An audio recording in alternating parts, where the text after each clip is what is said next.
Margaret Davies stood in the afternoon sun of a November day in 1877, watching her daughter Catherine sketch the hillside with a piece of charcoal on brown paper.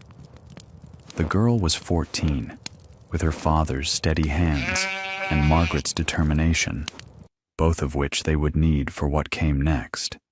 Behind them, the half-excavated slope showed where they'd been digging since September, when Margaret had filed her claim on this quarter section along the Sweetwater River in Wyoming Territory. "It won't work, Mrs. Davies," said Robert Fletcher, the nearest rancher, a weathered man of 50 who ran cattle on the benchlands to the west. He'd ridden over when he'd heard what she was planning. A woman alone with a child, trying to dig into a hillside and raise sheep for dairy. You should find a man to marry or go back to your people in Ohio. Margaret had heard similar advice from her sister in Cleveland, from the land agent when she'd filed her claim, from Reverend Thompson at the small church in Laramie, where she'd attended twice, before the ride became too far to manage regularly. Her husband, William, had died 18 months earlier from injuries suffered when his horse fell during a storm. He'd left her with Catherine, $60 in savings, and a dream he'd talked about for years, building a sheep dairy using methods his grandmother had described from Wales, where families built into hillsides and kept their livestock below them through the winter. "The sheep go on the lowest level," Margaret said, not arguing, just explaining. "The warmth rises, living quarters in the middle where we can tend them easy, cheese room on top where it stays cool but not frozen. The earth holds the temperature steady." Fletcher shook his head. "Even if the idea was sound, which I doubt, you're 2 people. This kind of excavation needs 6 men and a month of work. Winter's coming in 3 weeks, maybe 4. "We have help coming," Catherine said quietly, still sketching. "Mr. Garrison said he'd bring his sons." Margaret glanced at her daughter, surprised. She hadn't known Catherine had asked anyone. Robert Garrison was a widower who'd settled 5 miles south, running a small horse ranch with his 2 boys, both near-grown. Margaret had met him twice, once at the general store, and once when he'd helped her fix a broken wagon wheel on the road. He'd been kind both times, respectful, and hadn't offered unwanted advice. "Garrison's a good man," Fletcher admitted. "But Mrs. Davies, even with help, you're attempting something that goes against every principle of sound construction. Buildings sit on top of ground, not burrowed into it like some animal den." "In Wales, they've done it for centuries," Margaret said. "My husband's grandmother lived in just such a place. Kept 12 sheep, made cheese that sold in Cardiff markets, raised 6 children in a space no bigger than a standard cabin. She told William the earth was a gift if you knew how to use it." Fletcher studied the excavation, the careful way Margaret had measured and marked her levels, the drainage channels she'd already dug to carry spring melt away from the structure. Finally, he tipped his hat. "I hope you prove me wrong, Mrs. Davies. I truly do." After he left, Catherine looked up from her drawing. "Mother, will Mr. Garrison really come?" "Did you ask him?" "I asked if he knew anyone who might help us. He said he'd think on it." Margaret put her arm around her daughter's shoulders. "Then we keep working, and if help comes, we're grateful.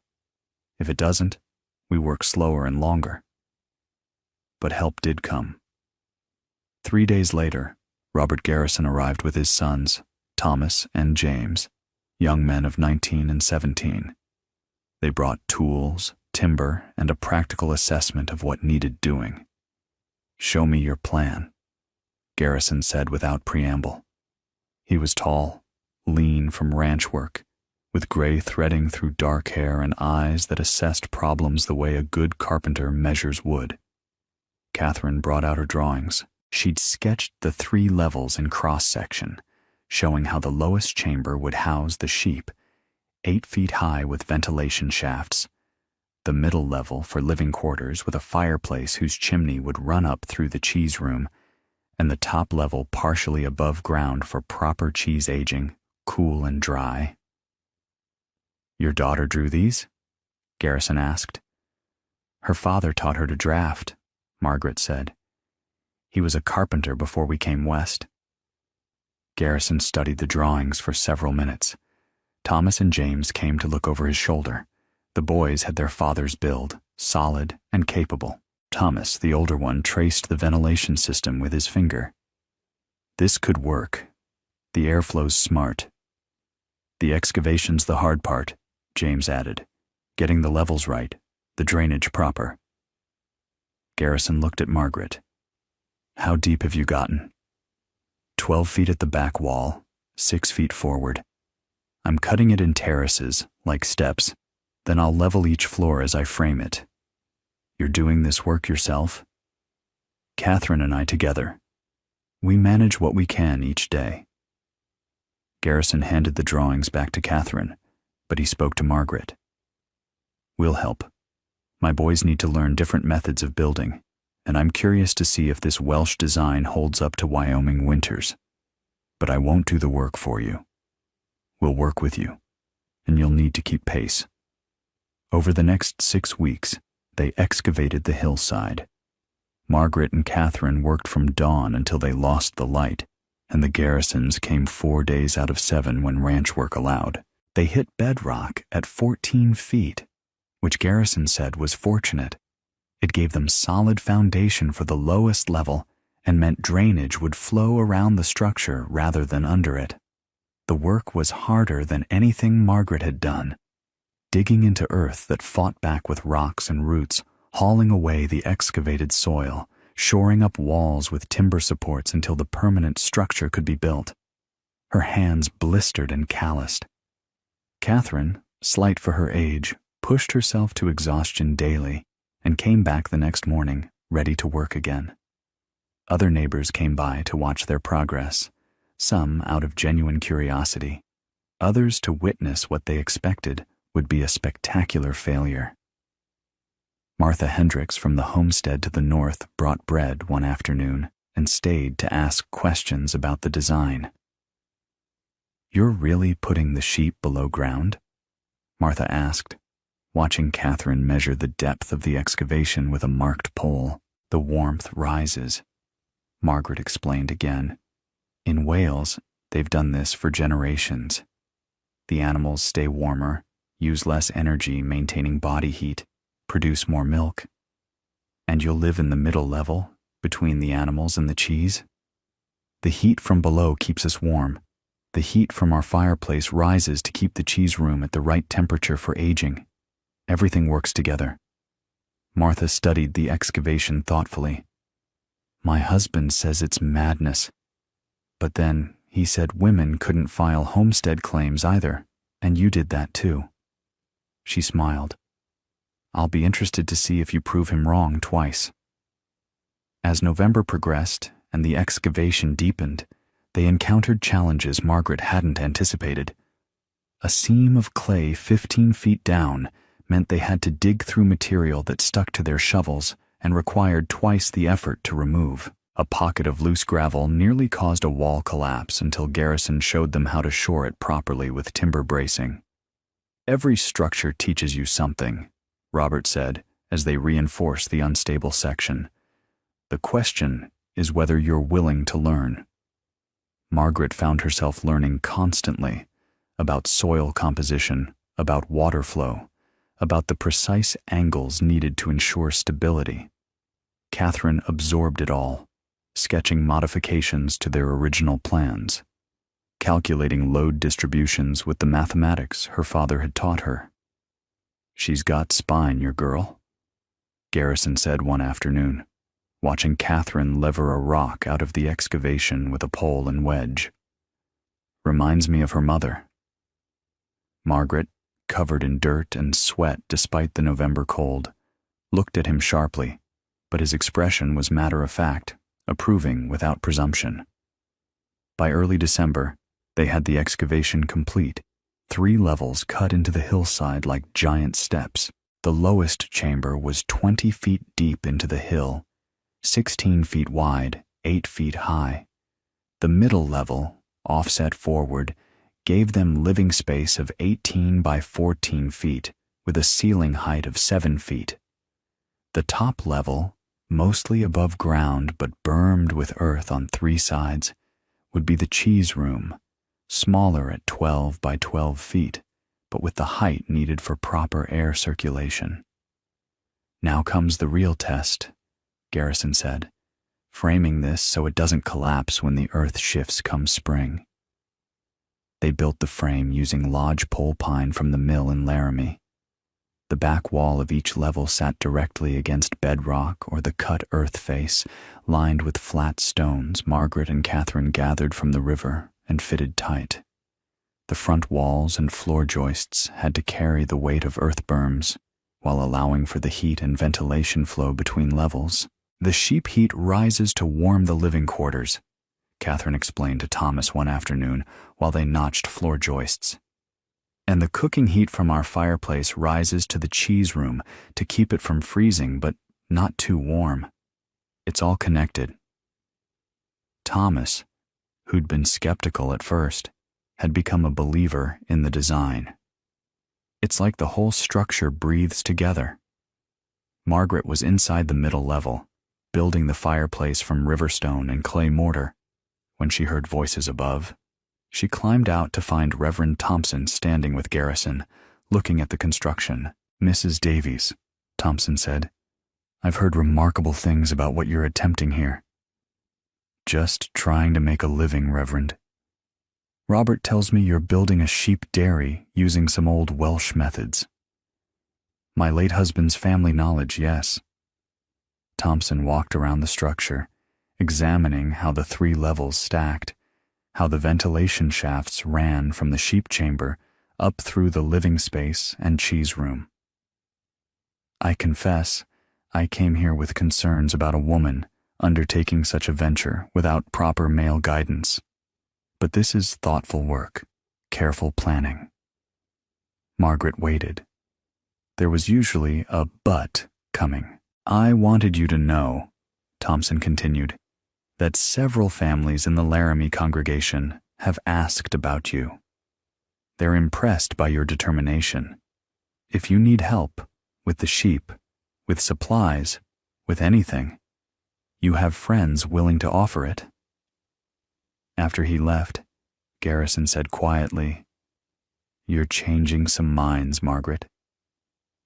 It was the first time he'd used her Christian name. She didn't object. By mid-December, they had the structure framed and the roof on. The cheese room roof was simple, cedar shakes over solid planking. Below it, the living quarters had a plank floor that would allow heat to rise while keeping the cheese room clean.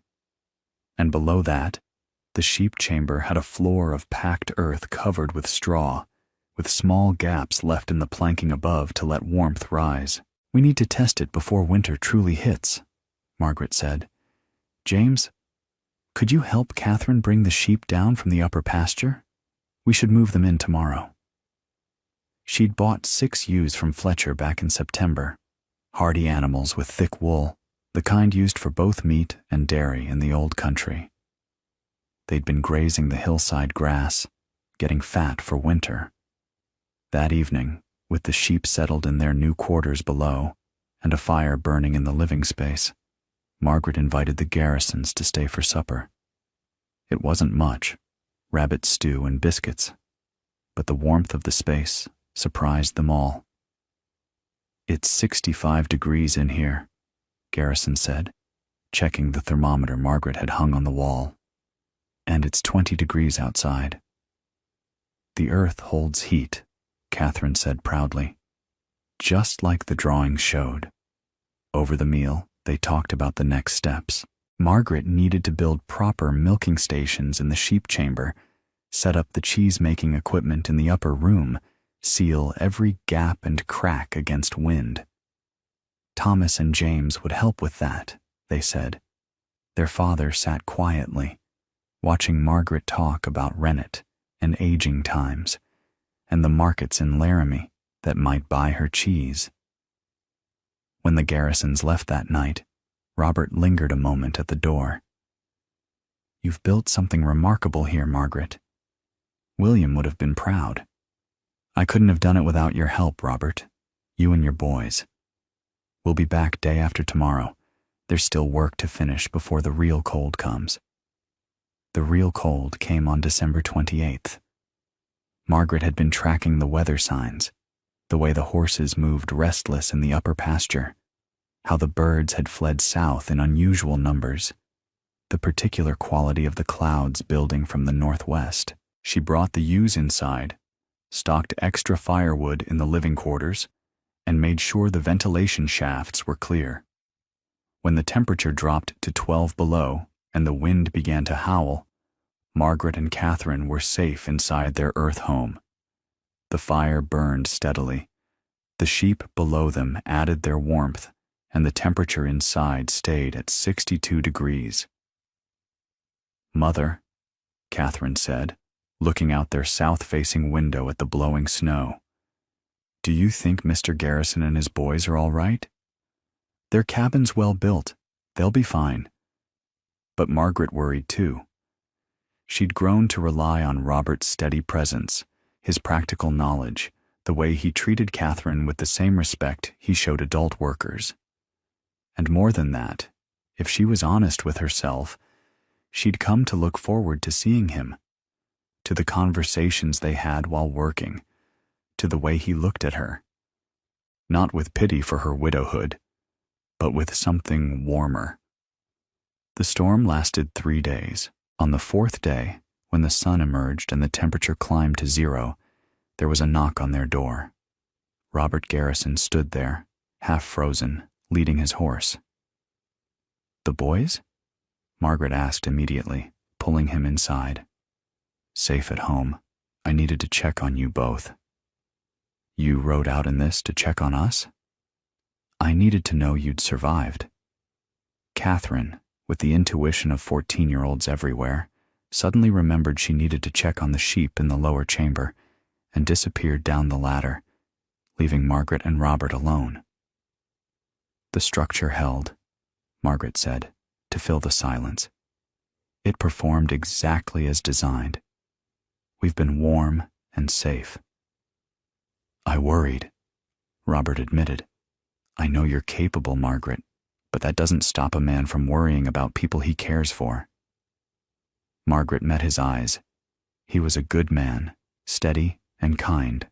Her heart, dormant since William's death, stirred with something she'd thought she might never feel again. "Robert, would you like some hot coffee? You must be frozen through." "I would. And Margaret, when spring comes, I'd like to talk to you about something. Not work, something more personal." "I'd like that too." Catherine reappeared at precisely the right moment, declaring the sheep perfectly content, and wasn't it wonderful how well their design was working? Over the next months, the 3-level structure proved itself.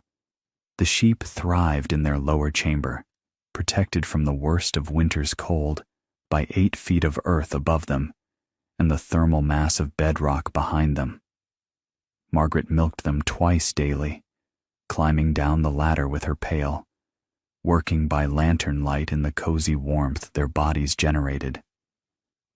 The living quarters stayed comfortable with minimal wood consumption. Margaret tracked her usage carefully. Just 40 pounds of wood per day in the coldest part of January. Compared to what she knew traditional cabins required, the fireplace drew perfectly, the chimney design allowing smoke to escape while retaining heat, and the cheese room above performed its own small miracle. The temperature there stayed between 40 and 45 degrees all winter, cold enough to age cheese properly, but warm enough that nothing froze. Margaret made her first wheels of sheep's milk cheese in January, following the recipe William's grandmother had passed down. The cheese aged beautifully in the cool, steady environment. The process required precision. Margaret had learned from William's careful notes. She heated the milk to exactly 90 degrees, added rennet made from sheep stomach lining she'd prepared herself, waited for the curd to form with the right consistency, firm enough to cut cleanly, but soft enough to release whey properly. She cut the curd into uniform cubes, stirred them gently as they expelled moisture, then pressed them into wooden molds lined with cheesecloth. The pressing took hours, gradually increasing weight to drive out moisture without crushing the delicate structure. Then came the salting, the careful attention to the developing rind, the daily turning to ensure even aging. In the cheese room above, with its steady temperature and controlled humidity, the wheels developed the complex flavors that would eventually make Davy's cheese sought after across the territory. Catherine learned alongside her mother, her steady hands and patient attention perfectly suited to the meticulous work. By the end of January, they had 12 wheels aging on wooden shelves Robert had built, each one marked with the date of production and Catherine's careful notes about the milk composition that day. By February, word of Margaret's success had spread. Women from nearby homesteads came to see the structure, to learn how she managed the 3 levels, to watch her milk the sheep and make cheese. She taught them freely, just as the Welsh grandmother had taught William. "You're sharing your knowledge," one woman said, surprised. "Knowledge isn't worth having if you keep it to yourself," Margaret replied. Martha Hendricks came back with 3 other women, all of them facing the challenge of keeping livestock alive through Wyoming winters in traditional surface barns that offered little protection against the brutal cold. Margaret walked them through the entire 3-level system, explaining the ventilation shafts that brought fresh air to the sheep while allowing their body heat to rise, the insulation properties of 8 feet of earth, the way the middle level captured and distributed warmth from both above and below. "We lose lambs every winter," one woman said quietly. "Last year, we lost half our flock when the temperature dropped to 40 below for a week. The barn just couldn't hold enough heat, even with fires burning day and night." Margaret showed them her sheep, healthy and content in their underground chamber where the temperature never dropped below 45 degrees, regardless of what the weather did outside. She showed them her records of wood consumption, a fraction of what traditional barns required. She walked them through the cheese room, explaining how the stable temperature meant she could age cheese reliably, producing a consistent product she could sell with confidence. "Could this work for cattle?" another woman asked. "The principle's the same," Margaret said. "You'd need a larger excavation, higher ceilings in the animal chamber, but yes, the earth doesn't care what kind of livestock you're keeping warm. It just holds the temperature steady." By the time the women left that afternoon, they were making plans, discussing how they might adapt Margaret's design to their own properties and livestock. Word spread further. The general store in Laramie started stocking her cheese in late February, and by March she had standing orders from 3 different merchants. Robert Garrison continued to visit regularly, helping with repairs and improvements, bringing his sons to learn. But increasingly, his visits extended past the work. He stayed for supper, talking with Margaret and Catherine about everything from sheep breeding to Catherine's education to the future of farming in the territory. In March, as the snow began to melt exactly along the drainage channels Margaret had designed, Robert asked Margaret to walk with him. They left Catherine practicing her letters by lamplight and walked out under a sky brilliant with stars. "Margaret," Robert said, "I've been alone since my wife passed 6 years ago. I never thought I'd want to change that. But watching you build this place, seeing your strength and your mind, the way you've raised Catherine to be thoughtful and brave, I find myself hoping for more than friendship." Margaret's heart beat faster. "I've thought the same, Robert. But I need you to understand, I won't give up this place, this work. It's not just a home. It's proof that William's dreams had merit, that a woman can build something lasting. I wouldn't ask you to give it up. I'd ask you to let me be part of it. You, Catherine, and me. My boys are nearly grown and will have their own lives soon, but the three of us could make a family, could build on what you've started here. They married in April, a simple ceremony at Reverend Thompson's church, with Catherine standing proud beside her mother and Thomas, and James flanking their father. The Davies Garrison family, as they came to be known, combined the two homesteads and expanded the sheep dairy operation. Robert built a second earth-sheltered structure on his property, using Margaret's principles, and together they developed a system for year-round cheese production. Catherine, who had a gift for the work, began experimenting with different aging techniques, different herbs and seasonings. By 1880, the Davies Garrison cheese was sold in markets from Laramie to Cheyenne. People came from across the territory to study the earth-sheltered barns, to learn Margaret's methods. She taught them all, just as she'd been taught, freely, thoroughly, with the understanding that knowledge gained value by being shared.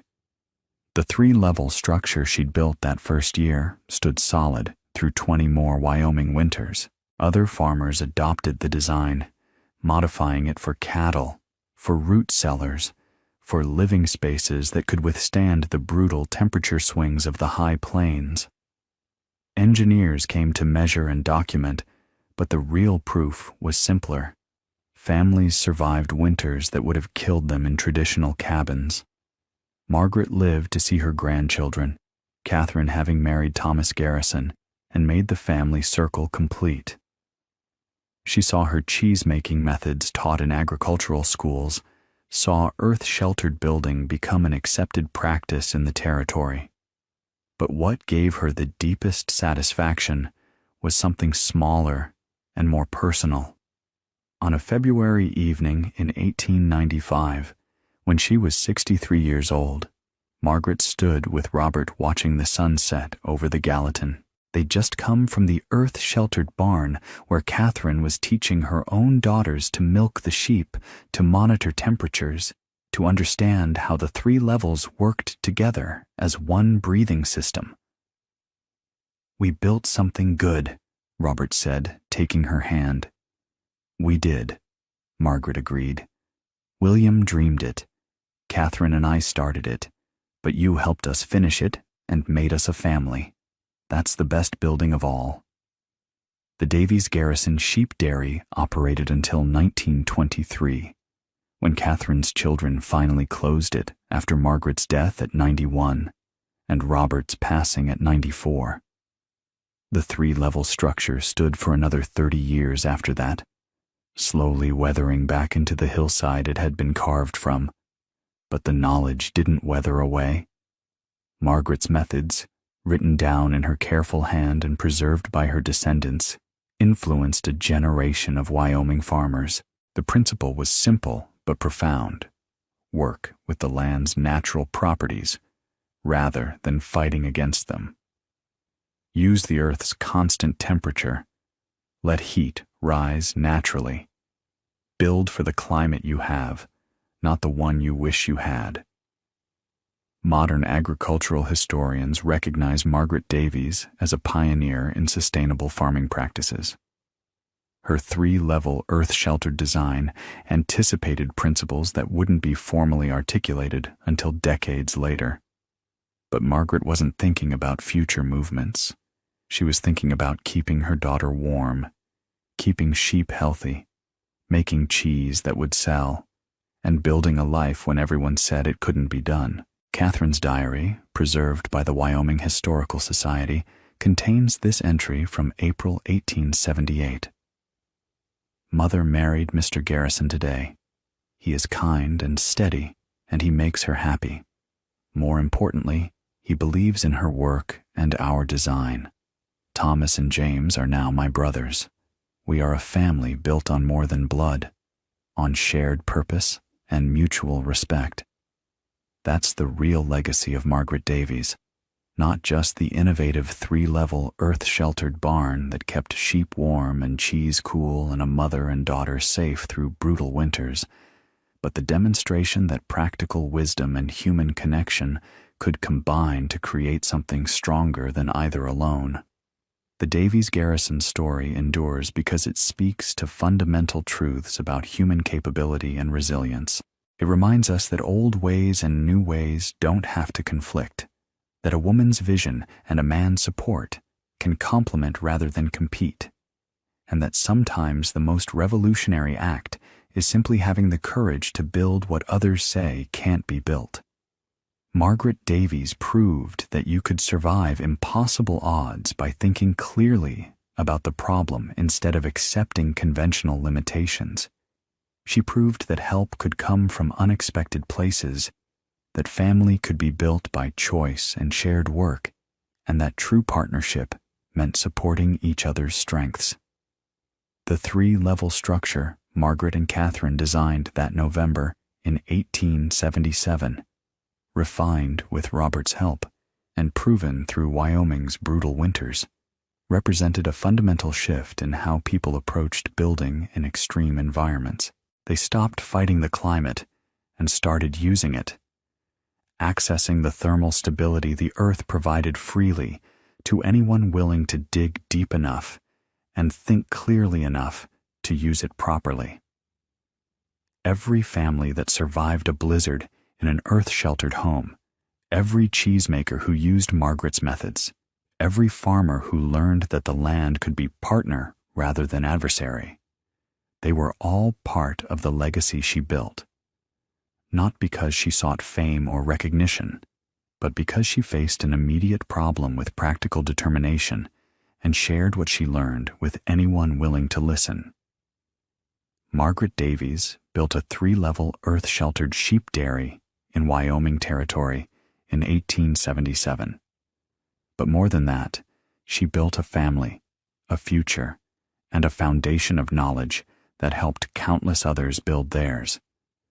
That's the story worth remembering, worth sharing, and worth building upon in whatever challenges we face today.